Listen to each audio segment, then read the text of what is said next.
Në pritje të një sezoni të dobët të ndikuar dhe nga përmbytjet, specialistët e bujqësisë në Fieri kujtojnë një rregull të thjeshtë por tepër efikas për rritje të rendimentit, veçanërisht për dritrat, qarkullimin e tokës bujqësore. Një pjesë e madhe e fermerëve të Myzeqes nuk e zbatojnë këtë teknik, duke mbjellë vazhdimisht deri në 5 ose më shumë vite të njëjtën kulturë bujqësore në parcelat e tokës. Pavarësisht cilësisë së mirë të tokave të Myzeqes, ndryshimet e klimës dhe përmbytjet e bëjnë të domosdoshëm qarkullimin bujqësor. Në të njëjtën tokë, ul rendimentin, krijojnë më shumë probleme sëmundje dhe dëtuesësh në tokë, prandaj është e nevojshme një në 3-4 vjet të ndërrohet kjo kulturë.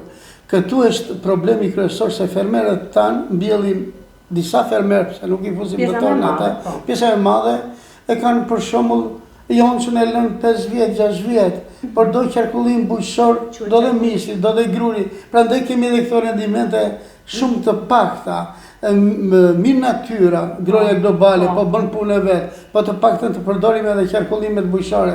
Unë do ta theksoj edhe theksoj me të madhe qarkullimet bujqësore, punimet e thella të tokës, krijojnë shumë përshtatshmëri për rritjen e rendimentit. Prandaj duhet të kemi edhe qendër vëmendje, çdo fermer duhet të pyesë specialistët apo stafat për këtë problem. Për vitin 2025 në qarkun e Fierit u mbollën 5.014 hektar tokë me grur, 10.911 hektar misër dhe 1.034 hektar perime në sera.